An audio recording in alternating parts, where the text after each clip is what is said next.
Hi everybody and welcome to today's world affairs topic. और already आपको कहीं ना कहीं हमने एक वीडियो प्रोवाइड कराया था इस चैनल पे, जहां पे हिंडनबर्ग से रिलेटेड हमने डिस्कस किया था। अडानी हिंडनबर्ग का जो भी क्राइसिस चल रहा था, जिसकी वजह से ऑलरेडी अडानी ने 100 बिलियन नेटवर्थ का यूएस डॉलर का लॉस उनको देखने को मिला था। और साथ साथ में अब यहाँ पे एक दूसरा रिपोर्ट भी हिंडनबर्ग का आ चुका है, जो कि आप देखोगे जैक डॉर्सी, बेसिकली ये ब्लॉक कंपनी एक है, अभी हम उसके बारे में भी देखेंगे क्या है, किससे जुड़ा हुआ है।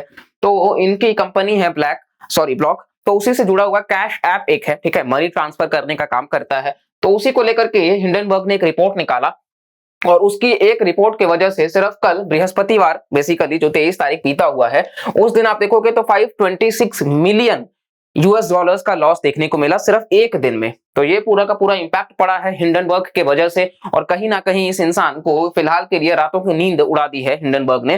जैसा कि हमने ऑलरेडी देखा हुआ है, शॉर्ट सेलिंग करके हिंडनबर्ग किस तरीके से प्रॉफिट्स अपना बनाता है। तो आइए वीडियो में जानते हैं क्या है, कैसे है, बाकी सारी चीजों को समझते हैं। This video is presented by me Rajat Dubey. Let's start. So आप देखोगे कहीं ना कहीं यहाँ पे जैक डॉर्सी जो है, उन्होंने किस तरीके से 526 मिलियन का नेटवर्थ जो है उनका सिर्फ महज कुछ घंटों में जो है, मतलब आप समझ आ रहा है बनाने में कितना ही वक्त लग जाता है उन पैसों को, और सिर्फ महज कुछ घंटों में सिर्फ एक इंसान के रिपोर्ट से, हिंडनबर्ग के रिपोर्ट से इतने का उनको लॉस उठाना पड़ गया है।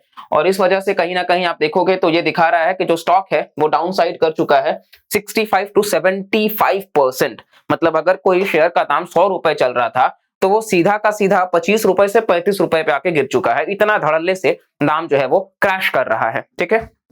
इसके अलावा आप देखोगे तो यहाँ पे हम समझने की कोशिश करते हैं कि what has Hindenburg's report alleged against Jack Dorsey's Block Inc, ठीक है। तो ये जैक डॉर्से हैं, बेसिकली ट्विटर के को फाउंडर में से एक रहे हैं, और साथ साथ में ब्लॉक जो कि हम आपको बताएं तो उसको ये हेड करते हैं। साथ एक्चुअली उसी का जैसे पेपल वगैरह क्या है कि एक प्लेटफॉर्म सिस्टम है, ठीक है। तो पेपल से आप क्या है कि मनी रिसीव कर सकते हो, ट्रांसफर कर सकते हो, उसी तरीके से कैश करके एक ऐप है जो कि इन्हीं का है। पेपल वगैरह को कंपीट करने के लिए ही लाया गया था। तो उस ऐप से जुड़ा हुआ यहाँ पे हिंडनबर्ग ने रिपोर्ट निकाला है। आप यहाँ पे देखोगे तो उनका जो वेल्थ है वो बेसिकली इतने का डेप्रिसिएट हुआ, ये हमने देख लिया है। और साथ साथ में शॉर्ट सेलर के ही काम से रिलेटेड ये चीजें जुड़ी हुई हैं, और ये कैश ऐप प्लेटफॉर्म से जुड़ा हुआ है। और ये आप देखोगे तो ये आपको इमेज दिख रहा है किस तरीके से ये डाउनग्रेड होता चला गया है। और इसके अलावा आप देखोगे तो ब्लूमबर्ग बिलियनियर्स के हिसाब से ब्लूमबर्ग बिलियनियर्स इंडेक्स पब्लिश किया जाता है। तो वहां पे डॉर्से का जो नेटवर्थ है वो 4.4 बिलियन यूएस डॉलर्स जो है, वहां का इसको 11% का ड्रॉप देखने को मिला है। मतलब 11% ड्रॉप होकर के इतने पे आके रुक गया है। और इसके अलावा आप देखोगे तो थर्सडे के दिन ये 15% का ड्रॉप हो रहा है, और फर्दर ये ड्रॉप जो है वो बढ़ता जा रहा है। ऐसा न्यूयॉर्क के स्टॉक एक्सचेंज ने नोटिस किया है बंद होने से पहले। जैसे हमारे यहाँ बॉम्बे स्टॉक एक्सचेंज है, वैसे वहां पे ये न्यूयॉर्क का स्टॉक एक्सचेंज है। कंपनी ने डिसाइड किया है कि कहीं ना कहीं, दरअसल जैसा कि आपको हम बताएं कि यहाँ पे हिंडनबर्ग ने यही कहा है कि जो कैश ऐप है उसमें जो यूजर्स हैं 40 to 70% जो यूजर्स हैं वो आइदर डबल उनका मतलब अकाउंट है, या फिर उनका जो अकाउंट है वो भी वेरिफिकेशन प्रोसेस ढंग से नहीं हुआ है। और इसके अलावा उनके ऊपर चार्जेस ये भी लगाए गए हैं कि क्रिमिनल एक्टिविटीज से जुड़े हुए हैं, जैसे कि सेक्सुअल ट्रैफिकिंग वगैरह या क्राइम से जुड़े हुए, मतलब मर्डर्स वगैरह तक के अकाउंट्स उसमें ओपन है। जिसको लेकर के हिंडनबर्ग ने कहा कि ये जो कंपनी है इन्होंने वेरिफिकेशन प्रॉपर नहीं किया और फटाफट अकाउंट ओपन कराने के चक्कर में थे, जिसको लेकर के इन्होंने एक बड़ा तादाद दिखाया। देखिए क्या है, अभी जैक डॉर्सी को अगर हिंडनबर्ग की बात मान ले तो क्या बेनिफिट होगा। जैक डॉर्सी ये चीज दिखा सकते हैं कि इतने ज्यादा लोग ट्रस्ट करते हैं हमारे इस फाइनेंशियल सिस्टम पे, तो आप भी इंस्टॉल करो, ठीक है। इसलिए ज्यादा से ज्यादा मल्टीपल अकाउंट्स ओपन करना, मल्टीपल डाउनलोड्स दिखाना, वो उनके लिए बेनिफिट होगा। तो ये हिंडनबर्ग का कहना है कि कहीं ना कहीं इन्होंने जानबूझकर लोगों को मतलब एकदम फ्रीडम छोड़ दिया, कुछ भी इंफॉर्मेशन डाल दो, और किसी भी बैकग्राउंड से हो, कोई हमारा मतलब अकाउंटेबिलिटी नहीं है, हम चेक नहीं करेंगे ज्यादा ढंग से, और आप ओपन करो और इसको इस्तेमाल करो। और जब इसी चीज को लेकर के यहाँ पे इवन प्रतिक्रिया आई है जैक डॉर्से की तरफ से भी कि जो भी रिपोर्ट्स हिंडनबर्ग का है वो सरासर गलत है, और इसके खिलाफ हम आगे की कार्रवाई भी करेंगे, जो कि अडानी ने भी सेम यही चीज दोहराया था। अभी यहाँ पे एलिगेशंस क्या लगाया गया है वो भी हमने देख लिया है कि क्या बातें रही हैं। और ये जैसा कि हम आपको बताएं कि मोबाइल पेमेंट ऐप की तरह ही है जैसे कि वेमो और पेपल वगैरह, और उसी का ये पीयर टू पीयर, मतलब कि एक इंसान दूसरे इंसान को भेज सकता है या पैसे रिसीव कर सकता है। देखिए बैंक का काम नहीं करेगा, आप कंफ्यूज मत होइएगा। ये बैंक का काम नहीं कर रहे हैं, ये सिर्फ एक ऐप है जो दो यूजर्स को जोड़ रहे हैं फाइनेंशियल ट्रांजैक्शंस को डील करने के लिए, ठीक है।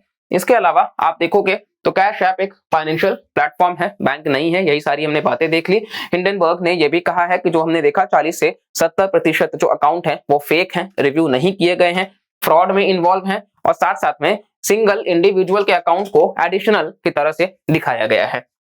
इसके अलावा आप देखोगे तो यहाँ पे अडानी के बाद यहाँ पे मिंट का आर्टिकल जो कि कह रहा है कि हिंडनबर्ग ने अक्यूज किया है $1 बिलियन का फ्रॉड किया गया है और इन्वेस्टर्स को मिसलीड किया गया है। अब ये कितना सच है, क्या है, जितना ज्यादा डिटेल्स अनकवर होगा हम उसके लिए एक सेपरेट वीडियो लेकर के आएंगे आप सबके लिए। लेकिन फिलहाल के लिए जो करंट कंटेक्स्ट है उसके हिसाब से ये फ्रॉड हो सकता है या नहीं है, ये बात की बात रहेगी। और ये वो इंसान है हिंडनबर्ग जिनको नेट एंडरसन के नाम से जाना जाता है। एक्चुअली 1997 में जर्मनी में एक जो शिप था उसको लेकर के कहीं ना कहीं यह शिप जो होता है बेसिकली तो वो जब क्रैश कर गया था और उसी को ध्यान में रख करके यहाँ पे इन्होंने इसका नाम रखा है हिंडनबर्ग। और साथ साथ में अभी ये एक शॉर्ट सेलिंग कंपनी का काम करती है। जैसे कि बेसिकली शॉर्ट सेलिंग का मतलब यही होता है, आप अगर मान के चलो आपके पास में किसी भी पर्टिकुलर कंपनी का शेयर्स है, ठीक है, आपके फ्रेंड के पास में, दरअसल आपके पास में नहीं है, आप अपने फ्रेंड को बोलते हो कि हाँ मेरे को भाई ना तू 1 महीने के लिए अपना जो ए नाम की कोई कंपनी है, आपके पास में ए नाम की कंपनी का शेयर्स है, मान लीजिए 100 शेयर्स आपके दोस्त के पास में है, उससे आपने बोला कि तू मेरे को महीने भर के लिए दे दे, मैं तेरे को 1 से 2% का कमीशन भी दूंगा, ठीक है। अभी आपका दोस्त मान जाएगा कि चलो ठीक है यार दे देते हैं, 1 से 2% का कमीशन भी मिलेगा और महीने भर में क्या ही मतलब शेयर मार्केट में उछाल होगा, तो ठीक है। और इसके बाद में वो आपसे मतलब आपने उनसे शेयर ले लिया। अब वो आपने जब उनसे शेयर ले लिया है तो आप क्या करोगे कि उस शेयर को पहले तो जो दाम है उस पर बेचोगे, ठीक है।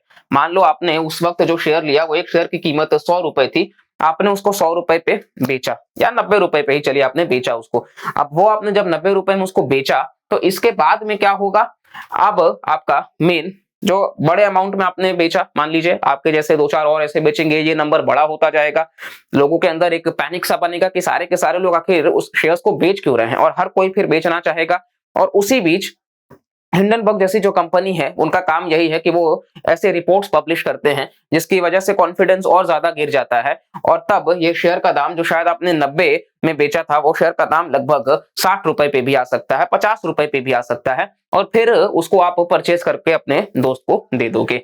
ये पूरा का पूरा शॉर्ट सेलिंग का कॉन्सेप्ट होता है, ठीक है। यहाँ पे आपको प्रॉफिट भी मिलता है और बहुत कम समय में बहुत ढंग से आप मतलब एकदम कह सकते हो कि पूरा का पूरा धज्जियां उड़ा देते हो किसी भी कंपनी का भी।